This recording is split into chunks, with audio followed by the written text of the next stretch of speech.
What's up, everyone? Feels great to be back on the grind. It's your old pal, College Sports Revived, ready to hop back into this College Hoops 2K Legacy Mode series featuring our Fordham Rams. I'm finally situated working my new job. I work nights now, so it's been a little bit hard to balance everything, but I'm getting adjusted, and I think it's finally time to hop back into YouTube and we continue following Coach Carter's journey as we finish up this season 2, and we also look to finish up the Road to NBA 2K series, my other series, very soon. But since it's been nearly 2 months since this series, I think we should recap a little bit of season 2 so far. The playlist of this series and every series of mine is always in each description if you wanted to backtrack it all. But it's been a successful second year overall for Fordham basketball so far, especially after the unmitigated failure that was season 1. After going 6-20 and perhaps feeling his seat get a little warmer, Coach Carter has already made a lot of progress, reaching that pathetic year 1 win total, but this time it only took us 10 games. We're at 6-4 right now on year 2. We've even been walking away with most of our losses with things to take away. We held tough with Indiana and Cal in our preseason tournament last installment, and we've rebounded well by winning 3 of our last 4 games heading into this episode. Recruiting also seems to be looking up, with our first ever in-season commit being a familiar face as Junior Battle, one of Coach Carter's former players from Richmond. He inks with the Rams as the 6'10 big fella looks to add some youth, some bounce, and some rim protection to a front court that'll be losing our starting center Cade Sorensen at season's end to graduation. We have 3 more scholarships to hand out with 5 prospects we can choose from. We'll recap them real quick. Kai Hendry, he's the biggest fish to catch. We've been fighting Seton Hall for the top 50 prospect. Stevie Mouton is an insurance policy at point guard if we can't pull off Hendry, but don't let that fool you. He's an excellent passer with wheels. Craig Stone is a 6'7 wing with A- potential, the highest of anyone on our board. We love the ceiling he could have in the right system. Bennett Pinkala is a 6'9 big who projects to be a talented two-way forward as we try to fight off St. John's. And we'll actually be facing off later with the Red Storm this episode, so that's a big matchup. And finally, Courtney Valentine, who looks like he could add some athleticism at the wing spot. Alright, so we're done catching up on the series. It's time we suit up as we finish our out-of-conference schedule today, beginning episode 16 with a simulated matchup with an inferior team in Army. We've done well in our sim game so far on the season, and we outranked the Black Knights by 4 overall points, so definitely a game we're favored in. Can we break our win output from season 1? Well, that will have to wait as Army wins an ugly game on the road and we fall to 6-5 on the year. An offense that's made a big leap this year went quiet as our point guard Preston Murphy was the only one to show up tonight, tallying a team high 10 points. We then travel to Oklahoma for our next matchup, the first game we'll be hopping into today, a tango on the road with the Tulsa Golden Hurricanes. This is a much more evenly matched opponent this time around, as we'll try not to play down and let that Army loss kill our momentum. But we're going to have to come ready to this game. I mean, Tulsa is a squad that loves to push the rock. They love tempo, even to their own detriment. They turn the ball over nearly 15 times a game, which is something to exploit by our hand. But when they do take care of the rock and get comfortable, this can be a very scary bunch to deal with. Todd Hargrove is a talented forward who seems to get better the farther he is away from the hoop. He's one of the many snipers and shooters on this Tulsa team, but they play the most through him, averaging nearly 15 points. The Golden Hurricanes also stole a player from us in recruiting, that's why I put them on the schedule, 3-star freshman Marcus Neal. And honestly, looking at his base skills, I'm kind of glad we avoided him. His grades said he was going to be a plus athlete, but the numbers don't tell that here. He really can't shoot at all. I'm much more happy with developing the freshman guard we actually got, Dustin Black, and his skill set. Well, it's been a minute, guys, but man, I'm ready to jump back into this series and YouTube in general. I can't promise ultra consistent uploads at first as I continue to get settled into my new job and everything, but this is video number 200 on my channel, and we need to focus on what matters, the return of this series. So let's do it. Episode number 16, as our boys trot out there and try to break our total win tally from season 1 today. We have a chance to do it in only 11 games this time around as Cade Sorensen, who's been enjoying a career year, wins the tip-off for the Rams. And our first possession back in action is finally underway. Fabian Swanson setting up our boy, our top scorer on the season, Evangelo Higgins, who's putting up totals of 11.5 points and 4.5 rebounds. He will get us underway tonight. So already a couple baskets for each side. We're only 2 minutes into this game. Gotta remember this Golden Hurricanes tempo is here comes Todd Hargrove. The little ISO from the elbow that's so hard to guard. Fabian Swanson is gonna have his hands full tonight. And honestly, for the rest of this episode, Swanson is going to be facing a couple of very highly touted forwards on St. John's and here on Tulsa as Todd Hargrove gets into the scoring column. 11-6 game here early.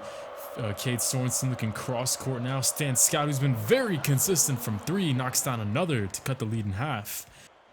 The two newcomers to the starting lineup, Fabian Swanson and Stan Scott, have both had really successful years, but then Scott, one of our better defenders, gets burned immediately by Darrell Lawrence, a 6'5 freshman, one of the two first-year players who receive starters minutes on this Golden Hurricanes team. Preston Murphy from the elbow, no good, but the board is ripped down by Swanson as he finds Sorensen, and the scoring continues to come in bunches. That's already Fabian Swanson's third assist. And it's a 22-20 Tulsa lead right now. 8:32 left to go. Look at all these points so far. How about Corey Terrell as some of the bench guys check into the ball game? There's Corey Terrell, a JUCO transfer who has 2 years of eligibility remaining. He's had some flashes off the bench for us this season. As off the inbound play, there's Darrell Lawrence for three-pointer number 2. The Golden Hurricanes continue to snipe us. As we check back into our offense, Amir Holiday with his first minutes out on the floor. Evangelo Higgins checks back in off the mark here, but it's Fabian Swanson with offensive rebound number 4, putting in points 4 and 5 to go along with his 3 assists already. Yeah, he's played a very complete first half of action so far. 1:24 left to go, and this pass is deflected. Swanson picks up the steal. That's his second of the first half, and now an and one to go along with the impact he's already made. That'll tie things back up at 39 apiece as this game continues to be a shootout. Fabian Swanson, what a first half he's had. In a game where there's been a ton of scoring, he's probably been the best player out on the floor so far as we head into the second half. Fordham holding a slim 1-point lead, 45-44, trying to beat this zone. And look at Cade Sorensen putting the ball on the deck as the starters come back in as Preston Murphy knocks down a shot. He was a little bit quiet there in the first half. He's someone who's been really up and down so far in his first season as the new point guard. He played a lot of two guard in his freshman campaign, but now as a sophomore, he moves to be the point man, and he's shared the rock really, really well, and you'll see that on his possession as we bring the ball up the floor, and Preston Murphy with the bounce pass to Amir Holiday. And I never knew Holiday had bunnies like that. I thought he was just a primary spot-up shooter. Well, he's the only non-starter out on the floor, and his counterpartner, Evangelo Higgins, still cheering him on. Gotta love the system we're starting to build here in Fordham. So 5 minutes elapsed here in the second half, 57-53. Preston Murphy on the next possession.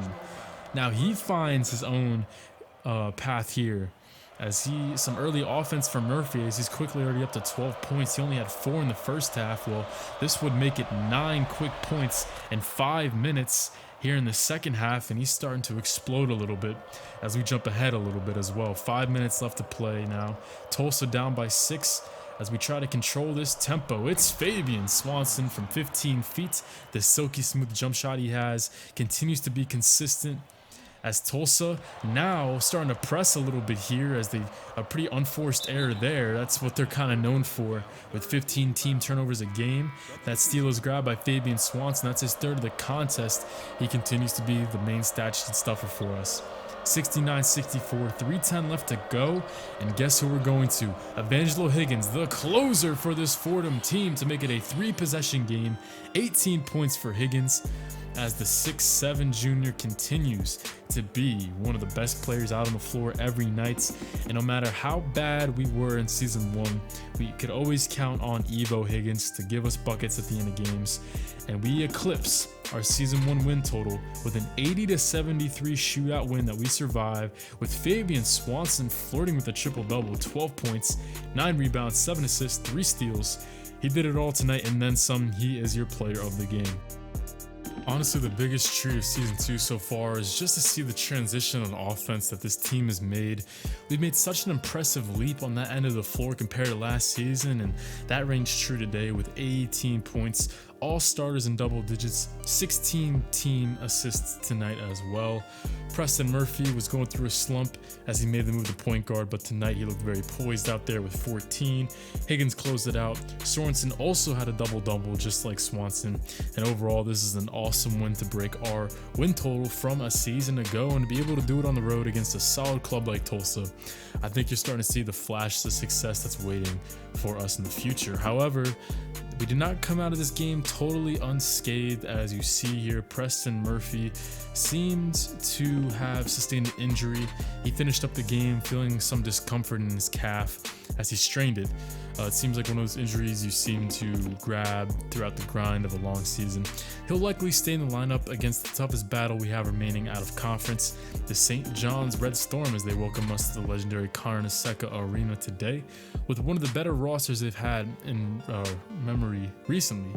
Their 8-2 record is very solid, and it's not from a cupcake schedule. They did start out 8-0 this season with some impressive road wins against Utah, Illinois, and a 9th-ranked Virginia Tech team. But now they're a little banged up on the roster, and they've dropped 2 winnable games in a row, so expect them to come out angry tonight, with the latter of those 2 losses coming from the same team that beat the brakes off us as well on opening night, Utah State. I mentioned during the Tulsa game that Fabian Swanson would be tested tonight, and that is absolutely true. Also in this game as well, St. John's starts Donnell Armstrong, a former 5-star recruit who is being mocked to go in the first round of the upcoming NBA draft. The 4-year vet has had a very impressive Red Storm career overall. Tulsa and St. John's, they kind of have a similar makeup. They have plenty of tempo to go along with their passing and shooting ability, as they all seem to play around that big fella inside. Another factor heading into this already huge game is our 4th-ranked prospect on our recruiting board. He will be in attendance, Bennett Pinkala, who's slowly drifting towards signing with St. John's by the day. So an upset win tonight, that may be our only chance to stay in this recruiting race, as we are right behind the Red Storm, the only team to offer scholarships so far. So we'll see if we can put in some work tonight, maybe keep it close against the St. John's Red Storm. A very solid team overall. 8 of the first 10 games are wins.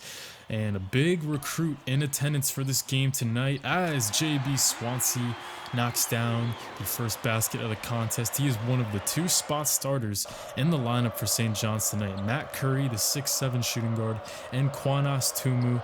They are both out. 2 pretty important starters that will not be suiting up tonight. So not only do we have an injury in Preston Murphy, he'll be playing through that, but there are also a pretty underhanded St. John's lineup right now. So Swansea and Jaya Bingham, who only average 8 points per game combined, they will be filling in for those 2 injured Red Storm pieces. And speaking of Jaya Bingham, there is a 3 for the 6'4 freshman, already reaching his season average. He only averages around 3 and 12 minutes a game, as immediately Swansea and Bingham putting a little bit of an impact on this game, as Donnell Armstrong, he is such a talented player. We have to bring 3 guys as he beats Fabian Swanson off the dribble, leaving Xavier Osborne, the starting point guard, the 6'2 senior. He's made over 40% of his threes. As what a pass on the other end. Preston Murphy to Stanton Scott for his 2nd basket, as Preston Murphy continues to lead our team in assists, but so far it hasn't gone as planned tonight. 10-23 game as Preston Murphy looks to get it going. He puts the killer crossover move on Donnell Armstrong, and I guess that calf, he doesn't look slowed down one bit. Beautiful move there to get to the rim as we look to try to get this lead under double digits. But it's 30-16 game as Dustin Black, Amir Holiday, and Corey Terrell all check in. 3 seconds left to shoot on this possession, and this one is blocked by 6'10 senior Sonny McClendon. St. John's has already put up 30 points, but this defense has just been just as hard as to decipher. Only 1 second left to shoot as Stan Scott will flash the ball, throw up a prayer, I guess, and it will hit the back iron and fall. Wow, Stanton Scott continues to be probably the most consistent shooter we have.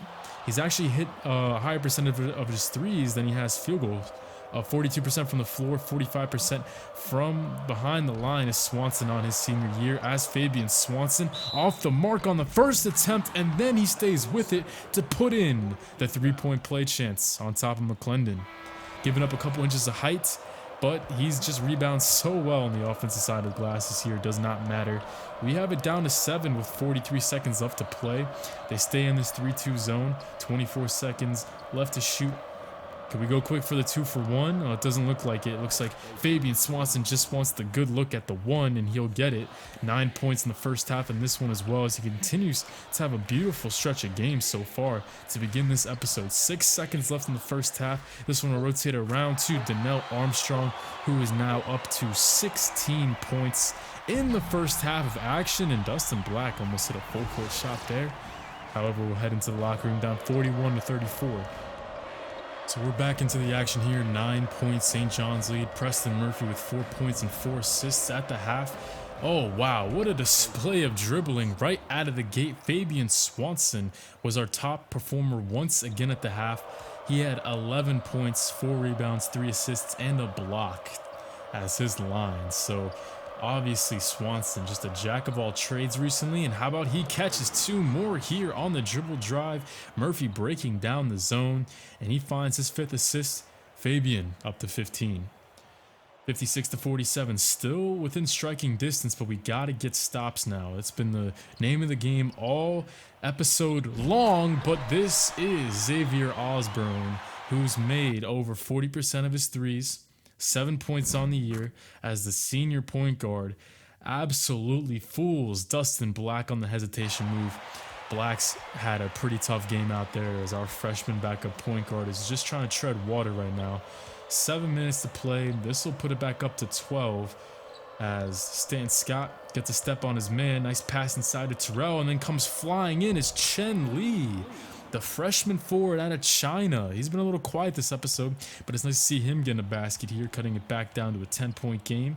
Rotating over to Jaya Bingham for another tray ball. That's his 3rd on the contest, and then this one is ripped away by Osborne. It's Dustin Black for his 3rd turnover. That's the only stat he's tallied tonight, and for the first time, we're seeing Dustin Black, who seems to always make positive plays out there. He's in Coach Carter's doghouse a little bit. He's had a rough one out there tonight. And with 3 minutes left to go, St. John's, with this tray, they will make it a 20-point contest. We held tough for about, a good 25 out of the 30 minutes there, but St. John's goes on a monster run to quiet any doubt. 86-60 is your final score, but I don't think that final score was quite indicative of how competitive we were for a while, but they got great performances out of the new guys. Jaya Bingham with his first start, JB Swansea with his first start, and Bingham, a freshman who averages 3 points per game on the year, drops 20 to lead the team. I just don't think we were physical enough down the stretch. We didn't rebound the ball nearly as well as we did in the Tulsa game, and St. John's with that monster run, it kind of sucks because we were keeping it close all the way through. It was around 10 or 9 for a majority of the ball game, but when you look at the final score and they just poured it on and really stuck our noses in it, to lose it by 26 out of nowhere seemingly does kind of suck, but we're gonna have to move on. As Donnell Armstrong only with 1 second-half field goal, but with Sonny McClendon dropping a double-double and Xavier Osborne getting hot from 3, they didn't really need him all too much, which is kind of crazy to think about. St. John's, really impressive. They were able to beat us by 26 at the end of the day, missing 2 of their starters. Personally, my final question is, how does Bennett Pinkala think of this loss? Well, surprisingly, this seemed to have closed the gap a little bit. This eliminated all our schools from his interests. Both us and St. John's got a little closer to maxing out his bar, but I think the gap is closed slightly between us and the Red Storm, so maybe he liked how we were hanging for a majority of this game. So now sitting at 7-6, we finally head back home to the Bronx to finish out this episode, where a rematch against UT Martin awaits. I'm going to have to take you back to last season, the first year after Coach Carter accepted the job offer to Fordham. We faced UT Martin on Christmas Eve to end out-of-conference play just like we're doing today, and Coach Carter was met with a very special standing ovation. It was a very heartwarming moment in this series, but when it was time to hit the floor, The new coach of UT Martin, A. Falls, had Coach Carter's former team that he built ready for prime time. We entered the half up 6, but the Skyhawks proceeded to embarrass us in the final 15 minutes, as a couple of the bigger players of the UT Martin era of this series left their fingerprints all over this game. Darnay Betancourt woke up in the second half, he killed us. Teron Gardner knocked through shot after shot, and him and Evan Schneiderman made it almost impossible for us to score down low. And UT Martin ended the game on a 55-25 run to beat us by 20, including some bad blood between Roshan Martin and Vernell Didion on this final play. We wanted a rematch the second we left the building. This will probably be the final time we see UT Martin in this series. The more time that passes since we took the Fordham job, the less and less the Skyhawks look like the team we built, with Darnay, Teron Gardner, and Schneiderman and Roshan Martin being the latest Skyhawks to graduate.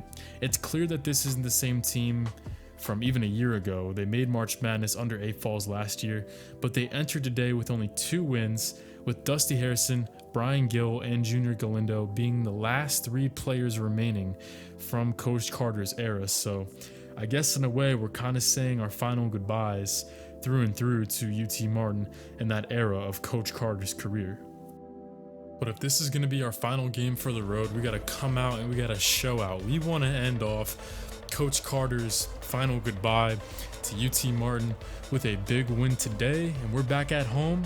So let's end off the UT Martin era of this series and end off out of conference play for season 2 with a bang. Let's hop into it, guys, as Preston Murphy finds Fabian Swanson. It's really been his episode so far. He looks to have another big game against a very small team inside. He's going to be going up against the Skyhawks top scorer, 6'7", Robin Perry, who doesn't seem to play a lick of defense. So we'll see how that goes for Fabian Swanson. However, Dusty Harrison, one of the 3 last remaining players still from our era, he knocks down the first triple of the ball game. 9-9 game, 5 minutes into the contest. Cade Sorensen looks cross court as Preston Murphy kind of hesitates. He does knock it down, but you gotta hope this calf injury, which will be completely healed up by the end of this game, you gotta hope that it's not kind of wavering his confidence a little bit. He kind of hesitated there. I'm not sure if I was a big fan of that, but the next possession for the Fordham Rams, it'll be all Murphy again, orchestrating it this time for Stanton Scott from the corner. That's already Murphy's 3rd assist. He continues to pass the ball at a sky-high level, and we take a 6-point lead with 6 minutes to play here in the first half. Brian Gill over to Hassan Austin, one of the few 3-point shooters still left on this UT Martin team. They really have become a lacking offensive club, as look at Preston Murphy, and 1 for Corey Terrell right in off the bench. Murphy with his 4th dime of the contest, as his season average in that department continues to climb. Even whenever he hasn't had his shots, he's continued to work on his playmaking day in and day out. Still a 3-point lead for the Fordham Rams, as Evo Higgins with a little bit of space, no good, but look at Stanton Scott flying in on the weak side to put in 2 more. He's our leading scorer so far with 8 points. 3:42 left to go. Brian Gill's been a little quiet so far, although he will make a nice pass here inside to Joe Masogo, but closing it down quickly is Swanson and Sorensen. Cross-court pass. It's Evangelo Higgins giving my boy Preston Murphy his 5th assist, and Higgins has 5 on the game. And we continue to shoot the rock well so far, and pretty much the entirety of this episode. Even in the losses, our offense has looked pretty good through in and throughout. Here we go. How about Stan Scott? Does he want 2 of his own on this break? Yes, he does. The first player on the floor in double figures is our boy Scott. Timeout, UT Martin and Coach A. Falls. So that timeout seems to have come at a good time. UT Martin scored 7 unanswered after that break in the action. Now we got 90 seconds left to play. Cade Sorensen grabs his own miss and stays after it. Him and Fabian have just been on another level in terms of the impact they've had on the offensive glass tonight. It's really helped our offense a lot. That on top of Preston Murphy breaking his cold streak and fighting through this injury and still playing well, maybe those are all the assets we need to have a pretty killer offense here in Fordham. However, here's Dusty Harrison opening up the second half with a bucket as UT Martin climbs back into this game. 46-44, 8 minutes to play as the bounce pass goes inside to Jared Barnett, swung over to Brian Gill, putting some moves on Preston Murphy. How about this for the highlight reel? Brian Gill. He was always a very flashy point guard for us whenever we coached UT Martin. He finally has the starting gig in his senior campaign, and this is a huge bucket to tie things up and eventually take the lead with that three-point play. So even though they're not that good this year, they're 2-9, and 2 of those wins come in the conference, so they're winless out of conference so far this year. UT Martin still giving us a game, but Corey Terrell doesn't want to hear any of that, and I guess I got a little excited here. I guess I shook my controller a little bit too hard, but hey, it happens. We're having a good time here. Speaking of that, if you are having a good time in this episode, I appreciate it. If you subscribe and like, man, only if you guys want to. If you really rock with what I do, it means a lot to me. So here on the next possession, his Victoriano from 3. That's Craig Victoriano as he immediately checks out afterwards. A big shot for a freshman in this UT Martin lineup. And they continue to overperform from 3 as Swanson misses a gimme. But again, it's Cade Sorensen. 3-point play number 2 for number 22. He will step to the line for another free throw attempt, and that 3-point play gives him a double-double on the contest, and he's feasting like I thought he would. And you know what? We continue to run this offense inside the paint. Preston Murphy, nice backdoor feed and a beautiful up and under. He had the height mismatch on Brian Gill, who gives up almost 4 inches of height on him. So 61-60, we finally have a slim lead, and let's continue to work it inside. This one will go back outside of Swanson, but we really need to keep pushing it down in the low block. That is where we are scoring time and time again against this team. Sorensen up to 13 points. He has won the game ball if we can hold on tonight. 2:10 left to go. A lot riding on this game, a lot of pride at stake tonight. Here we go, Brian Gill. He's made some shots here in the second half. This one will rotate over to Robin Perry for 3. Again, the Skyhawks with timely shooting keeps them in the contest. 63 apiece as we are approaching 2 minutes left to go in this game. Very next possession for the Rams. It's Fabian Swanson. He looks to Higgins. And it looks like it's going to be a drive for Evo. And this one will somehow be thrown up and in. Higgins channeling his inner Kyrie Irving. The finger roll finish, not even touching the rim as it graces the glass and gives us another lead change, but this time in our favor. But immediately we check back in, and it's a 3-point opportunity for Dusty Harrison, who's second on the team in scoring this season. He would miss the free throw, but now Cade Sorensen deals with 4 personal fouls. So that's something to keep in mind. With 1:16 ticks left, it's Stan Scott giving it to Higgins. Inside to Swanson with his strong hand. The southpaw with 2 more. 15 points as Sorensen continues to enjoy a career season here in his final one. 60 seconds left to play. It's Dusty Harrison for 3. Man, I think the building would have exploded if he hit that one. Fabian Swanson clears it. And it's Preston Murphy setting things up. We can extend it to a 2-possession game here. It looks like it's going to go inside to Fabian Swanson, who loses it. It's Jared Barnett with transition in his sights. This one is blocked, however. What a play, getting back by both Fabian Swanson and Evangelo Higgins. They both get a piece of Dusty Harrison's potential game-tying layup. Oh my goodness. It's little things like that that show you the growth of this team. I mean, whenever you trudge through an 11 straight loss campaign last year, things are not going to go your way all the time. But that's the difference between season 1 and season 2. We would not have gotten back and stopped that layup a year ago.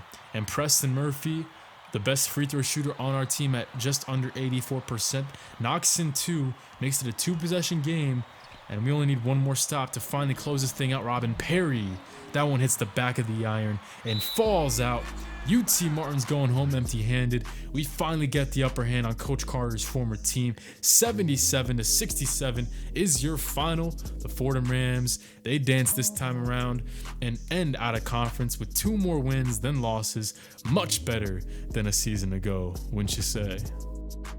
This was definitely a crazy one. I guess A Falls knew that this would be the final game against us, and these Skyhawks, they did not let anything easy come to us tonight in the final matchup. 13-5 for Murphy. I think it's finally time to say that he's broken his slump that plagued him for a majority of his sophomore season so far. He had a great episode despite playing through injury.